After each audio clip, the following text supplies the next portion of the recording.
할렐루야. 우리 앞뒤 옆 사람과 이렇게 인사합시다. 하나님은 당신을 정말 사랑하십니다. 인사할까요? 하나님은 당신을 정말 사랑하십니다.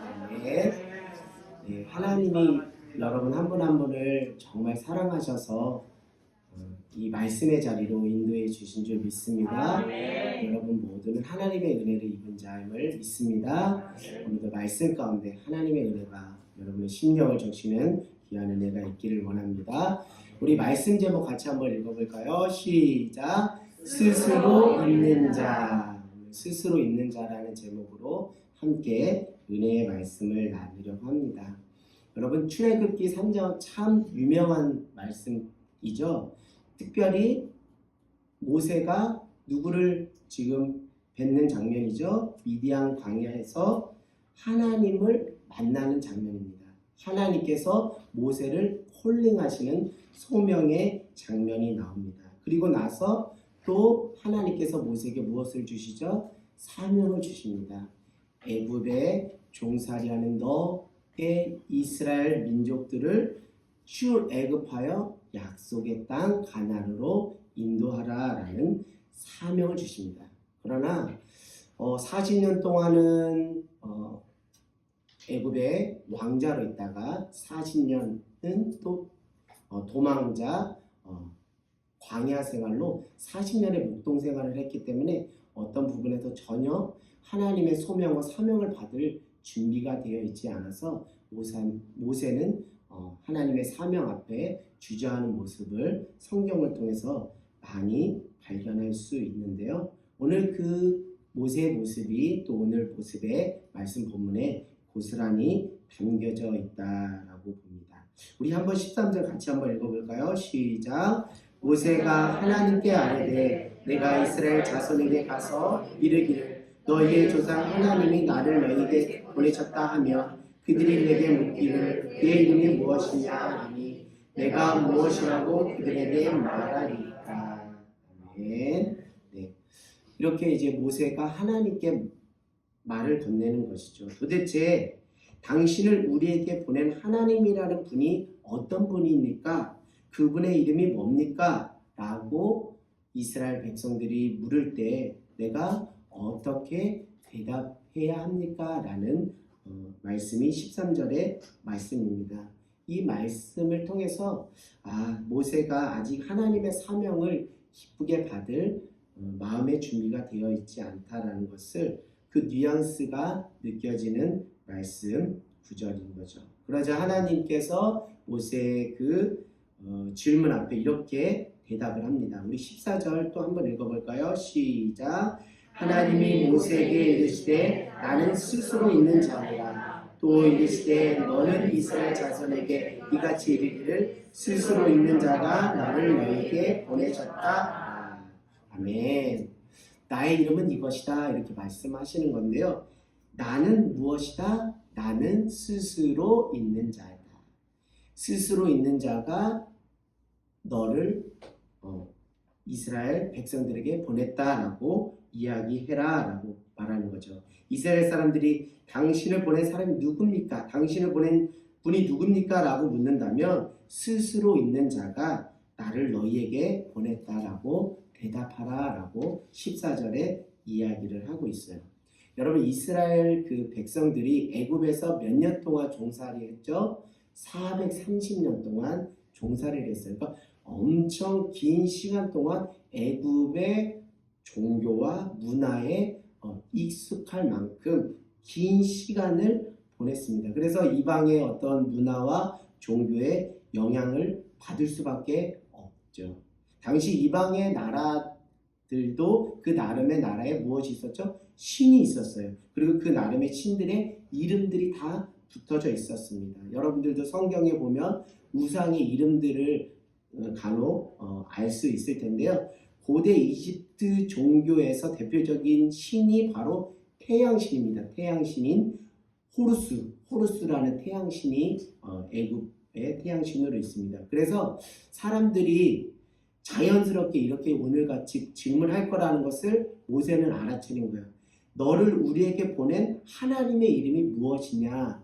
이름, 그러니까 이름이 뭔지를 궁금해할 수밖에 없다라는 거죠. 왜? 이방의 신들은 다 무엇이 있었기 때문에 신이라는 신의 이름이 있었기 때문에 모세에게 이런 질문을 던질 수밖에 없다는 것을 미리 캐치한 모세가 좀 주저앉고 두렵고 떨림으로 하나님께 이렇게 질문을 던지는 거예요. 내가 이스라엘 백성들에게 갔을 때 이스라엘 백성들이 당신을 보낸 자가 누굽니까? 그 이름이 뭡니까? 라고 물은다면 내가 어떻게 답변해야 합니까? 라는 것이죠. 여러분 좀 학문적인 얘기 좀 하겠습니다. 좀 딱딱할 수도 있겠지만 오늘 말씀과 좀 맞닿아 있기 때문에 말씀을 좀 드릴까요? 특별히 창세기를 연구하는 그 신학자들은 이런 이야기를 한다고 해요. 우리 한번 말씀을 읽으면서 한번 풀어가 보도록 하겠습니다. 우리 창세기 2장 19절 말씀 한번 찾아 읽어볼까요? 창세기 2장 19절 말씀입니다. 창세기 2장 19절 말씀입니다. 네, 우리 찾으셨으면 같이 합독할까요? 시작. 여호와 하나님이 흙으로 각종 들짐승과 공중의 각종 새를 지으시고 아담이 무엇이라고 부르나 보시려고 그것들을 그에게 이끌어 가시니 아담이 각 생물을 부르는 것이 곧 그 이름이 되었더라. 아멘. 아멘. 오늘 창세기 2장 19절에 보면 하나님께서 인간 아담에게 하나님께서 창조하신 모든 피조물의 이름을 지을 수 있는 무엇을 주셨어요? 권한을 주셨어요. 자유를 주신 겁니다. 너가 부르는 그 호칭이 그 이름이 될 거야. 그러면서 모든 피조물들을 이름을 지을 수 있는 권한을 주었습니다. 자, 그러나 하나님께서 모든 것들을 허용하시고 자유를 주셨지만 여러분들이 다 알다시피 하나님께서 금지하신 것이 있어요. 그것은 바로 이것입니다. 우리 창세기 2장 16절에서 17절 한번 읽어볼까요? 창세기 2장 16절에서 17절. 자, 같이 한번 읽어보겠습니다. 시작. 여호와 하나님이 그 사람에게 명하여 이르시되 동산 각종 나무의 열매는 내가 입으로 먹되 선악을 알게 하는 나무의 열매는 먹지 말라. 내가 먹는 날에는 반드시 죽으리라 하시니라. 네, 맞습니다. 모든 것은 다 먹어도 됩니다. 그리고 모든 피조물의 이름을 지을 수 있는 자유와 권한을 주었지만 무엇은 먹지 말라고요? 선악을 알게 하는 나무의 열매는 따먹지 말라라는 거예요. 그래서 신학자들은 이것을 이렇게 말하는 겁니다. 하나님 대신의 영역을 침범하지 말라고 하나님께서 인간 아담에게 말씀해 주셨다는 것이죠.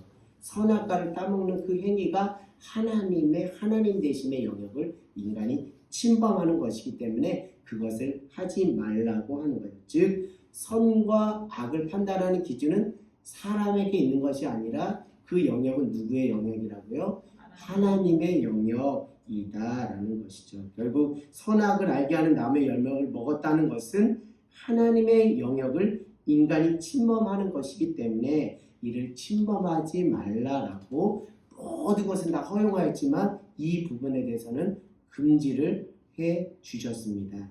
이 말씀 구절, 우리가 창세기 말씀 본 이 말씀 구절을 더 확장하여 적용해 보면 신학자들은 인간 아담이 하나님으로부터 부여받은 자유가 있는 자율적인 존재로 지음을 받았음에도 불구하고 할 수 없는 한 가지 또 영역이 있다는 거예요. 우리가 방금 선악을 알게 하는 나무를 먹지 말라는 그 영역을 확장해서 적용해 보면 또 하지 못하는 영역, 할 수 없는 영역, 하지 말아야 될 영역이 한 가지가 있다라는 것을 신학자들은 또 이야기를 합니다. 자, 그것은 다른 것이 아니라 인간이 하나님이 지으신 모든 피조물의 이름을 어떻게 할 수 있었다고요? 자유롭게 지을 수 있는 그 자유는 있었지만 인간이 하나님의 이름을 지을 수가 없다는 것이죠. 여러분, 이 말이 어려운 말이 아니죠. 창조주가 피조물인 인간을 지었는데 피조물인 인간이 창조주의 이름을 짓는다는 것은 논리적으로도 맞지 않고 이것은 하나님과 인간의 어떤 그 창조의 원리를 깨뜨리는 것이기 때문에 신학자들은 인간이 할 수 없는 것, 하지 말아야 할 영역은 인간의 피조물인 인간이 하나님의 이름을 붙이는 그 행위 자체는 할 수도 없고 해서도 안 되는 금지 영역이다. 그것은 무엇이냐면 곧 이름을 붙이는 그 순간 인간은 하나님 대신의 영역을 무엇하는 것이라고요? 침범하는 행위가 된다라는 것을 말하고 있습니다. 여러분 이것이 뭐 좀 신학적인 관점이기 때문에 딱딱하게 들릴 수 있지만 상식적으로 얘기해도 이것은 납득이 될 수 있는 거예요. 자신을 낳아주시고 자신이 이 땅에 있게 해주신 부모님의 이름, 우리 육신의 부모님의 이름을 자녀가 지을 수가 있나요? 지을 수가 없어요. 내가 태어났을 때 이미 부모님은 이름이 있었어요. 그렇기 때문에 나를 있게 하신 부모님의 이름을 자녀가 그 부모님의 이름을 짓는다는 것은 말이 안 되는 것처럼 나를 이 땅에 태어나게 하신 창조주 하나님이 우리를 창조하게 하셨는데 피조물인 우리가 하나님의 이름을 짓는다는 것은 말이 될 수가 없다라는 것입니다. 그것은 앞뒤가 맞지 않다라는 것이죠. 사랑하는 여러분, 우리가 가정에서 뭐 3대가 같이 사는 가정도 있고 2대가 같이 사는 가정도 있습니다. 할아버지, 뭐 할머니, 뭐 아버지, 어머니, 아빠, 엄마 이렇게 우리가 자녀들이 그렇게 호칭을 부르죠. 할아버지, 할머니, 아빠, 엄마 이렇게 호칭을 부른다 말입니다. 그런데 만약에 예를 들어서 제 첫째 딸 수아가 아빠, 아버지 이렇게 부르지 않고 이경아 이렇게 부른다고 만약에 치면 이게 여러분들은 이게 예의에도 벗어나고 부자연스럽다는 것을 알 수 있겠죠. 다시 말씀드리면 피조물인 인간이 함부로 하나님의 이름을 부를 수가 없다라는 거예요. 그만큼 하나님은 우리가 입에 담을 수 없는 그 이름으로 가둬둘 수 없는 그 창조주 하나님이시기 때문에 함부로 인간의 입술로 하나님의 이름을 거론할 수 없다라고 이스라엘 백성들은 생각하여서 오늘 또 성경에서 보겠지만 이 야훼라는 말을 여호와 야훼라는 말을 쓰는 대신 그것을 참아 올릴 수 없기 때문에 무엇으로 대체했죠? 아도나이 나의 주라고 그렇게 대신 하나님의 이름을 감히 부를 수 없다 해서 아도나이에서 나의 주라고 이렇게 불렀다는 것. 그것은 그런 행위조차는 다른 것이 아니라 하나님은 창조주이시고 나는 무엇이다? 피조물이다 라는 것을 우리 인간들이 깨달아 알았기 때문에 그렇게 반응한 것이죠. 자, 그럼에도 불구하고 당시 이방 나라의 우상들은 모두 다 무엇이 있었다 그랬죠? 이름이 있었다는 거예요. 이름이 있었다. 그래서 그 이름이 있는 그 이방의 종교와 문화에 익숙했던 이스라엘 사람들을 고려할 때 반드시 이스라엘 사람들은 너를 우리에게 보낸 그 신의 이름이 무엇이냐고 100% 묻을 것이 뻔하기 때문에 오늘 13절, 14절에 이렇게 모세가 하나님께 질문을 던진 것입니다. 그랬더니 14절에 하나님은 이렇게 말하죠. 나는 스스로 있는 자라. 스스로 있는 자가 너를 이스라엘 백성들에게 보냈다라는 것이죠. 근데 이것을 영어로 표현하면 이것입니다. I am who I am. I am who I am.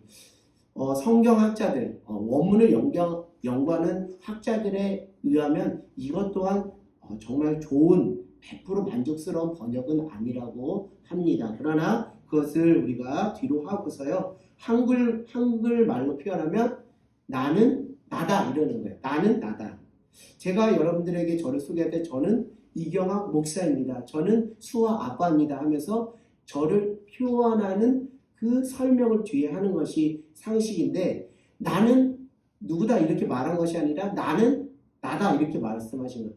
하나님 자신은 나는 나다 이렇게 말씀하셨다는 것입니다. 하나님에 대한 자신에 대한 구체적인 설명을 하지 않았다는 것이죠. 여러분 정말 영향력 있고 정말 위대한 사람은 그 사람을 표현해 주는 수식어가 필요가 없습니다. 여러분 요즘 핫한 국제적인 아이돌 그룹이 있죠? BTS, 방탄소년단이 있어요. 방탄소년단은 그 뒤에 방탄소년단은 뭐 한국에 뭐 이렇게 수식어를 붙이지 않아도 방탄소년단, BTS 하면 우리 전 세계가 다 맞아 하고 끄덕이는 것처럼 그 BTS의 영향력이 얼마나 대단하면 그 BTS라는 그 팀의 이름을 설명하지 않아도 될 정도로 그 영향력과 위대함은 막강하다는 것이죠. 제가 하나님과 BTS를 비교한다는 것이 말이 안 되겠지만 여러분의 이해를 돕기 위해서 이렇게 말씀드리는 거예요. 그만큼 하나님은 창조주이시며 모든 존재의 원인자가 되어 주십니다. 하나님으로 인해서 우리가 존재하게 되고 하나님으로 인해서 모든 만물들이 다 존재하게 되는 것이기 때문에 그래서 하나님은 그 자신을 나는 스스로 있는 자다 이렇게 말하는 거예요. 하나님은 곧 하나님 그 자체라는 것이죠. 인간의 언어로 설명할 수 없는 그 인간의 언어로 풀어내는 설명을 뛰어넘으시는 초월하시는 분이 하나님이시라는 것이죠.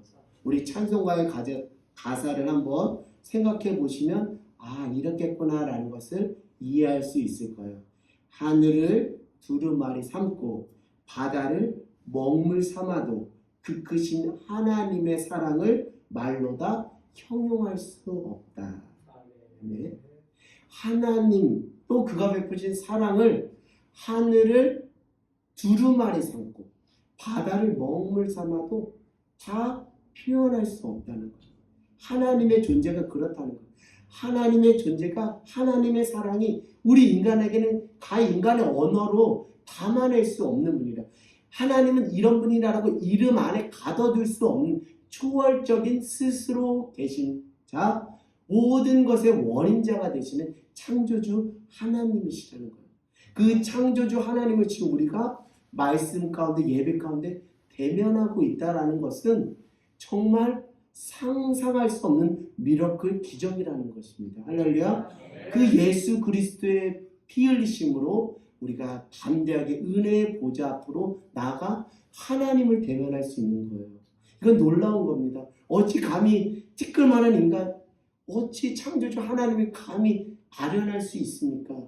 그러나 우리에게 그 은혜가 주어진 것은 독생자 예수 그리스도의 십자가의 피 흘리심으로 우리가 이제는 직접 하나님께 나갈 수 있는, 하나님께 고백할 수 있는, 하나님께 찬양할 수 있는, 하나님께 기도할 수 있는 은혜와 영광을 누렸다는 거죠. 이것은 구약 백성의 입장에서는 도저히 상상할 수 없는, 오늘날 우리가 누리고 만끽하는 은혜가 얼마나 큰지 여러분 그 은혜 안에, 예배 안에 부어지는 은혜 안에 깊이 녹아지는 저와 여러분 모두가 되기를 주님의 이름으로 간절히 소망합니다.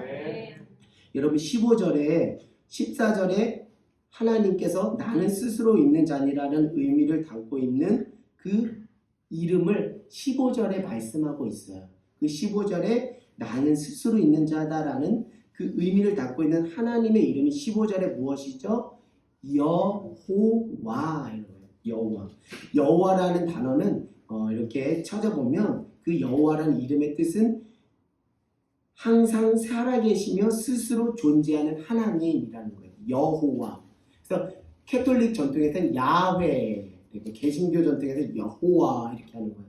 그런데 그 구약시대 이스라엘 백성들은 감히 그 여호와, 하나님의 이름인 여호와를 입 밖으로 올릴 수 없다라고 해서 무엇이라고 불렀다고요? 아도나이, 나의 주. 이렇게 표현했다는 거예요. 어찌 티끌만한 인간이, 어찌 창조주 하나님, 그 거룩하신 그 하나님을 내가 어떻게 할 수 있습니까? 그래서 아도나이 이렇게 했다고 합니다. 정확하게 그 성경학자들에 의하면 여호와, 야훼 이런 단어 자체가 정확한지도 모를 정도로 이 말을 발음을 하지 못했기 때문에 후손들은 이게 그냥 연구에 통해서 여호와, 야훼 이렇게 하지 실제 이 발음으로 나왔는지조차 모를 정도로 입 밖으로 하나님의 이름을 올리지 못하고 아도나이 나의 주라고 표현할 정도로 그 하나님의 그 존재 앞에서 두렵고 떨림으로 하나님을 바라보았다는 것입니다. 또 15절 후반부에 여호와라는 하나님의 이름은 이렇다라고 이야기하죠. 15절에 한번 후반부를 보면 여호와 하나님, 조상 아브라함, 이삭, 야곱의 하나님 여호와가 말하노다 하면서 뒤에 이렇게 하죠. 이는 나의 영원한 무엇이요? 이름이요. 대대로 기억할 나의 칭혼이라. 이렇게 하나님의 이름은 여호와 하나님의 이름은 영원한 이름이요 대대로 기억할 나의 칭혼이라 이렇게 이야기를 하고 있는 것이죠. 자, 이제 본격적으로 하나님의 말씀을 좀 깊이 들어가면서 우리 삶과 맞닿아 보도록 하겠습니다. 사랑하는 여러분, 하나님과 우상을 구분하는 방법을 아십니까? 하나님과 우상을 구분하는 방법. 제가 앞에 많이 이렇게 밑밥을 깔아드려서 캐치하신 분들은 다 아실 거예요. 하나님과 우상을 어떻게 구별할까? 그것은 이름을 누가 붙였느냐에 따라 하나님인지 우상인지가 갈린다는 거예요. 하나님은 자신의 이름을 자기 스스로 붙였습니다. 나는 스스로 있는 자, 여호와 이렇게 본인 스스로 본인의 이름을 붙였어요. 그것도 할 필요가 없음에도 불구하고 인격적인 하나님이 모세의 그 부탁을 듣고서 그렇게 말씀을 하신 것입니다. 사실 하나님은 이름이 필요 없으신 분이에요. 이름 안에 갇혀있는 분이 아닌 초월적인 분이시기 때문입니다. 그럼에도 이제 모세의 간청으로 인해서 자신의 이름을 이렇게 이야기해 줬어요. 그런데 여러분, 우상, 이방의 거짓 신들의 이름은 다 피조물인 인간이 다 붙였어요. 그것은 다 인간이 붙인 거예요. 하나님은 자신의 이름을 자기 스스로 붙였지만 우상은 인간, 피조물인 인간이 다 붙여준 거예요. 그렇기 때문에 피조물인 인간과 우상은 다 피조 세계 속에 있는 것에 불과할 뿐이고 하나님의 영역의 통치를 받을 수밖에 없는 것이라는 거죠. 여러분 성경에 잘 나오는 바알, 아세라, 다곤, 림본, 아스타롯, 제우스 이런 여러 우상들이 있는데 이 이름 다 누가 붙였냐면 피조물인 인간이 다 붙인 거예요. 근데 그것은 다 자신들의 필요와 욕구 때문에 그렇게 다 붙인 거예요. 그래서 인간이 붙였기 때문에 이들은 참신이 아니라 무엇이라고요? 우상이다라는 것이죠. 그러나 참 신이신 하나님은 사람이 붙여준 이름이 아니라 하나님 자신이 말씀하신 이름이라는 것이죠. 그래서 우리가 하나님만이 무엇이다? 참 신이다. 유일신이다. 하나님이시다라고 말할 수 있다라는 것이죠. 여러분 근데 성경에는 정말 우리가 이렇게 알고 있음에도 불구하고 말이 안 되는 사건들이 많이 등장한다는 거예요. 그것은 무엇이냐면 하나님은 자기 스스로 자기 이름을 붙였음에도 불구하고 하나님의 이름을 인간이 붙이는 아주 위험한 사건이 등장한다는 거예요. 그건 무엇이냐면 출애굽기 32장의 금송아지 사건입니다. 이 금송아지 사건은 하나님이 자신이 자신의 이름을 붙일 수 있는 그 모든 영역을 인간이 침범해서 인간 피조물인 인간이 창조물이신 하나님의 이름을 붙이는 아주 어리석고 위험한 짓을 한 거예요. 이것은 다른 것이 아니라 인간의 불안과 두려움을 해소하기 위해서 눈에 보이지 않는 하나님을 정말 뭔가 눈에 가시적으로 보여야 우리 안에 불안과 두려움이 해소된다 생각하여서 막 이렇게 금가락지 다 해가지고 무엇을 만들어버린 거예요? 금송아지를 만든 거예요. 모세는 시내 산에서 하나님의 계명을 받는 사이에 지금 아론을 중심으로 이스라엘 백성들이 그것을 하고 있는 것입니다. 제가 한번 말씀을 읽어볼게요.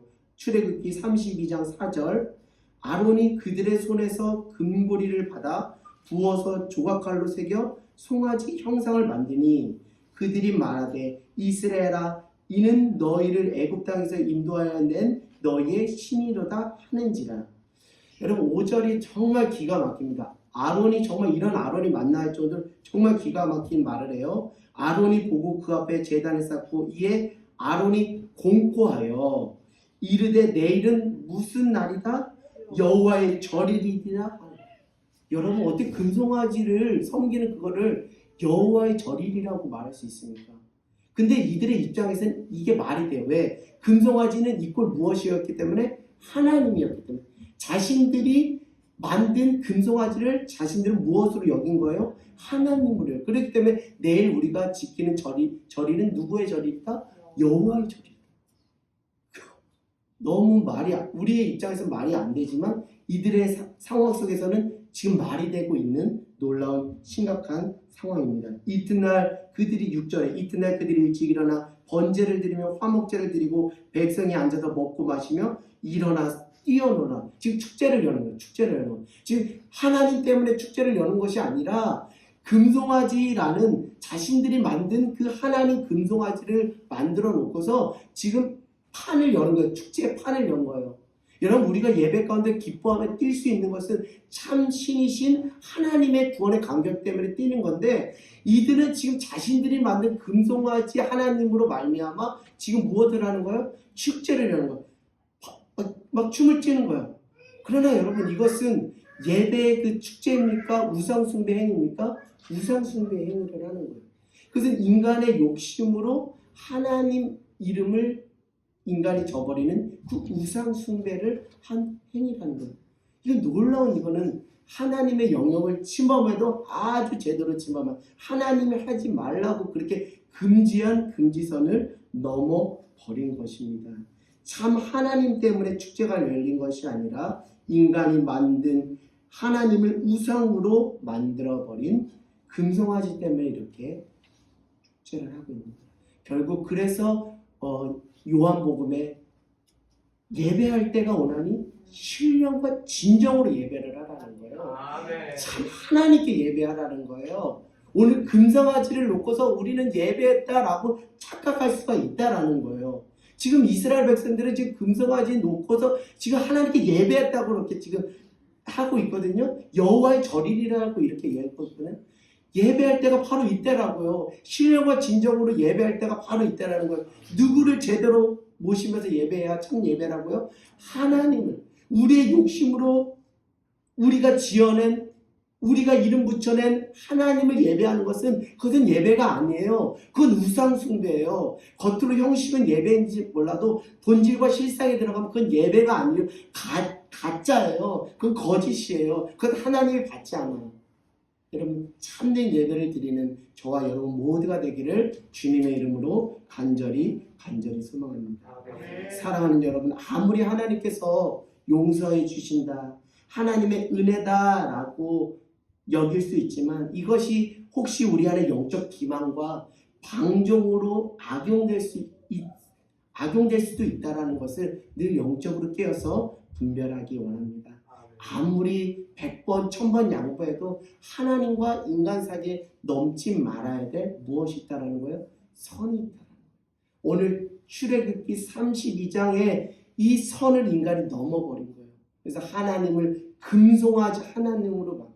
그러니까 오죽하니까 그 광경을 보고 모세가 그 거룩한 분노 가운데 10계명 돌파는 던지는 사건까지 나오잖아요. 여러분 아무리 그래도 하나님이 사랑으로 용서해 주시고 은혜를 베풀어 주셔도 아무리 인간과 하나님 사이에서 지켜야 될 선이 있다는 것. 오늘 그것을 특별히 하나님이 자신의 이름을 붙였음에도 불구하고 피조물인 인간이 하나님의 이름을 붙이는 행위는 그것은 넘지 말아야 할 선인데 넘어버린 우상숭배의 근원적인 뿌리라는 것을 그런 모습 속에서 드리는 예배는 다 가짜라는 거예요. 그건 우상숭배라는 거예요. 그건 거짓이라는 거예요. 그건 하나님께서 토해버리는 예배라는 거예요. 예배가 아니라는 거예요. 여러분 참된 예배로 하나님께 나가기 원합니다. 그래서 하나님은 모세를 통해서 그 넘지 말아야 될 선을 몇 가지로 말씀해 주셨죠? 10가지로 말씀해요. 10계명으로 말씀해 주셨고 에덴 동산에 있는 아담에게는 선악을 알게 하는 나무의 열매를 따먹지 말라고. 다 허용해도 그건 하지 마. 왜? 내가 너를 보호하기 위한 보호 장치니까. 나는 너를 뭐하기 때문에? 사랑하기 때문에 라는 하나님의 사랑의 장치임에도 불구하고 인간은 하나님의 깊은 뜻을 알지 못하고 우상 숭배를 저지르고 만 것입니다. 여러분 이제 아시겠죠? 우상 숭배라는 것은 타종교의 그 대상이 아니라는 거예요. 그것을 말하는 게 아니에요. 그것은 물론이거니와 우리 성경에서 말하는 신앙인들이 경계해야 될 우상 숭배는 다른 것이 아니라 하나님 본인 스스로 본인의 이름을 붙였음에도 불구하고 피조물인 인간인 내가 하나님의 이름을 붙이는 그것이 그 모든 행위와 그 모든 그 신앙의 연장선이 다 무엇을 하는 것과 똑같다고요? 우상 숭배를 하는 것과 똑같다는 거예요.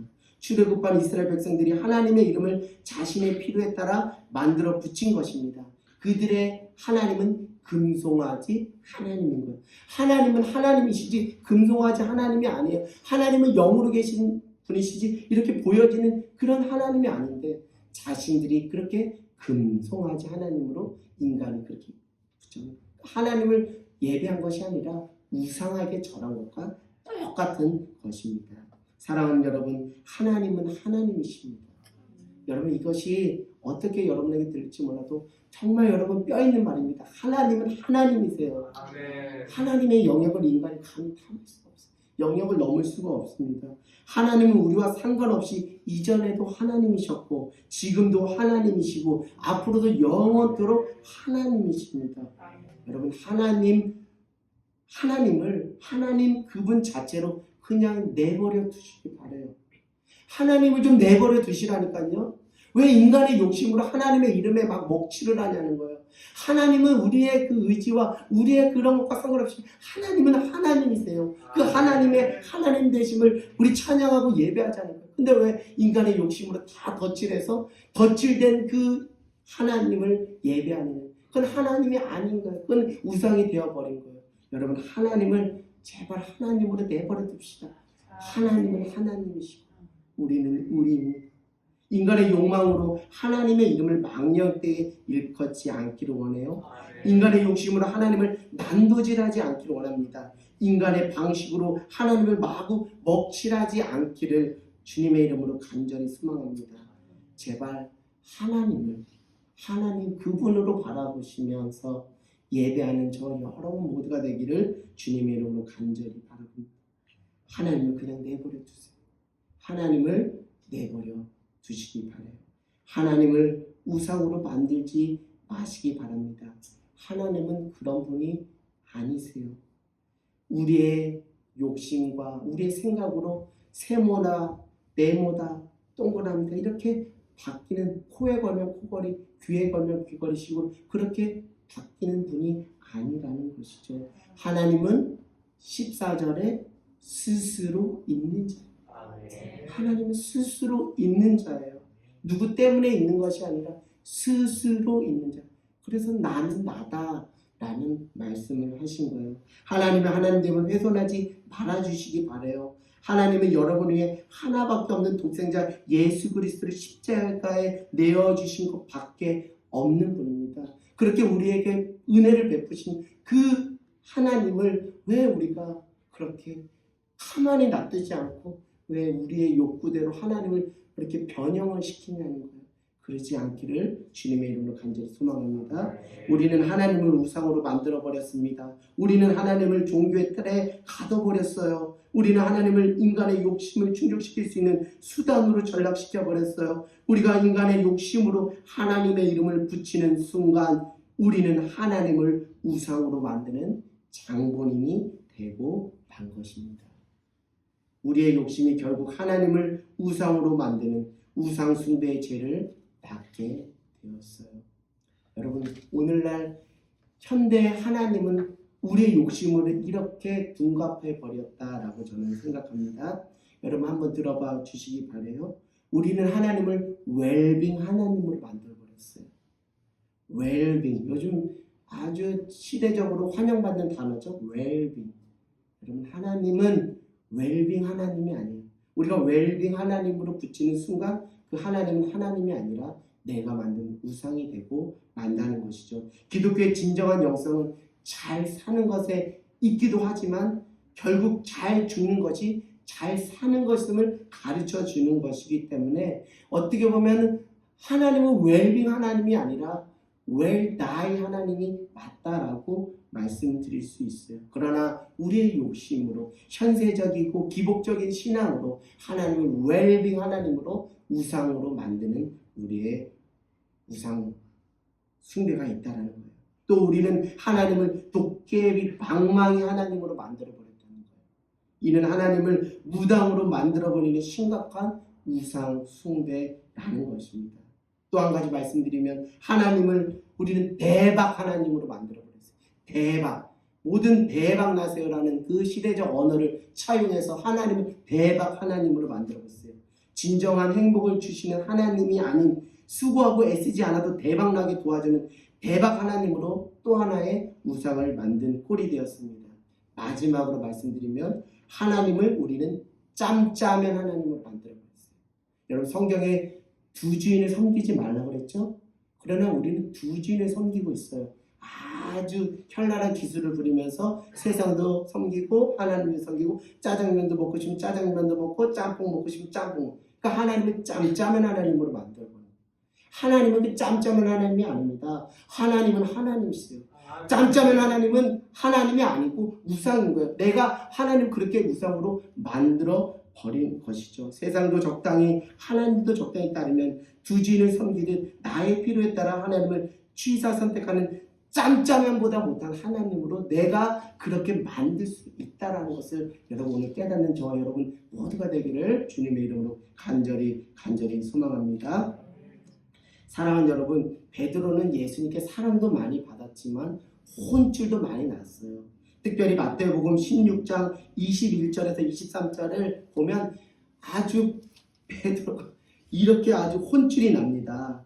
21절에 이때로부터 예수 그리스도께서 자기가 예루살렘에 올라가 장로들과 대제사장과 서기관들에게 많은 고난을 받고 죽임을 당하고 제3일에 살아나야 할 것을 제자들에게 비로소 나타내시니 그때 이제 22절에 베드로가 말합니다. 예수를 붙들고 항변하여 이르되 주여 그리 마옵소서 이 일이 결코 주께 미치지 아니리다. 23절에 예수께서 돌이켜 베드로에게 이르시되 사탄아 내 뒤로 물러가라. 너는 나를 넘어지게 하는 자로다.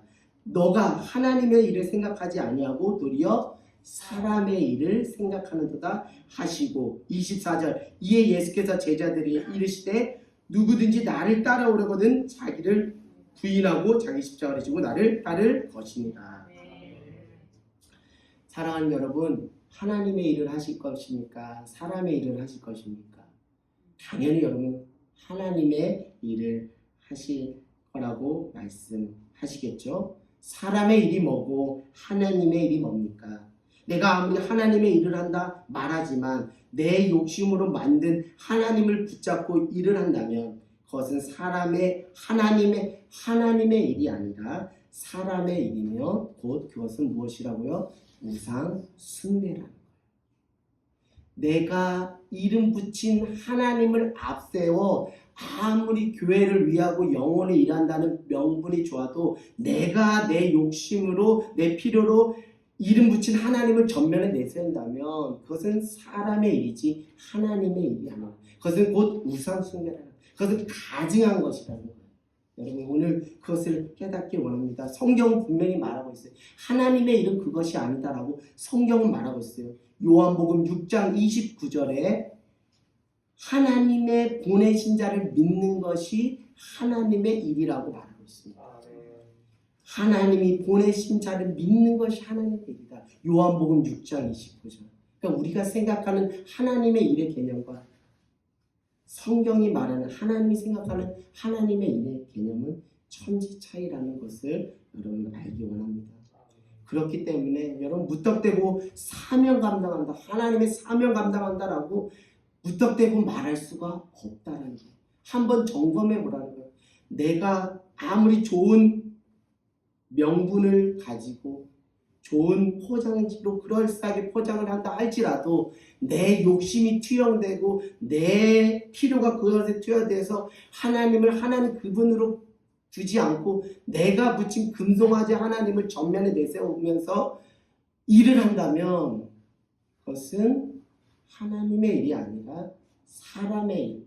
더 심각하게 말씀드리면 우상 숭배를 저지른 것이다 라는 거예요. 믿는 그리스도인이요, 믿는 주님의 신실한 자녀들이요, 부디 사람의 일로 인생을 마치는 것이 아니라 하나님의 일로 하나님께 영광 돌리는 저와 여러분 모두가 되기를 원합니다. 결국 우리가 날마다 부인해야 될 것은 24절에 나오는 자기를 부인하라는 것은 다른 것이 아니에요. 나의 욕심으로 하나님을 우상으로 만들면서 하나님을 일을 한다라고 말하는 자기 착각과 자기 욕심을 깨트려버리는 것, 이게 자기를 부인하는, 이게 자기를 금욕하는 게 아니에요. 참 하나님을 의지하고 참 하나님을 믿음으로 그 속에서 하나님 계획과 섭리 안에 반응하는 그것이 아니라 내 욕심으로 했다면 그것은 사람의 일이지 하나님의 일이 아니라요. 그래서 그 자기 착각과 자기 욕심을 깨트려버리고 날마다 성령 안에서 그것을 발견하고 십자가 앞에서 자기 쳐서 복종하는 그것이 무엇이라고요? 그게 자기 부인이다. 오늘 그 부인, 자기 부인의 은혜가 여러분에 있기를 원합니다. 사랑하는 여러분, 이제 말씀을 마칠까 해요. 우리는 지금 예수님을 기다리는 대강절을 보내고 있습니다. 예수님은 하나님의 본체세요. 하나님을 본 자는 누구를 보고? 예수님을 보고. 예수님을 본 자는 누구를 본다는 거예요? 하나님을 본다는 거예요. 우리는 예수님을 통해서 하나님을 알 수 있습니다. 우리는 예수님을 통해서 하나님께로 나아갈 수 있어요. 그래서 담대히 은혜의 보좌 앞으로 나아갈 수 있는 은혜의 특권을 우리가 얻었기 때문에 이 자리에 나와서 예배하는 것이죠. 저는 예수님을 통해서 하나님은 자신의 이름이 무엇인지 온 인류에 분명하게 선포하신 날이 성탄절이다라고 말씀드릴 수 있어요. 다시 말씀드릴게요. 저는 예수님을 통해 하나님 자신의 이름이 무엇인지 본인 스스로 온 인류에게 분명하게 선포하신 날이 바로 무엇이라고요? 성탄절이다라고 말씀드릴 수 있습니다. 우리 다 같이 마태복음 1장 23절 말씀 찾아가 읽어볼까요? 마태복음 1장 23절 말씀입니다.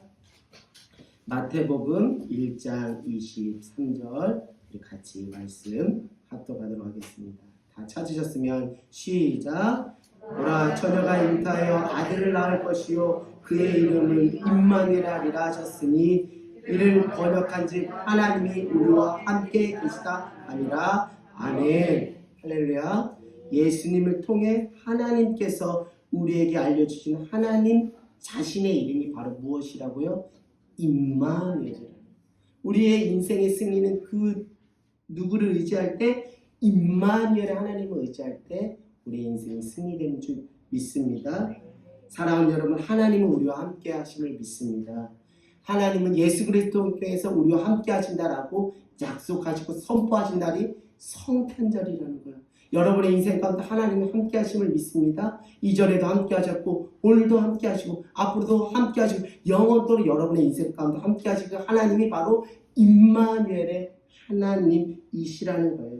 이제는 임마누엘의 하나님을 바라봄으로 승리하시는 인생이 되기를 주님의 이름으로 간절히 소망합니다.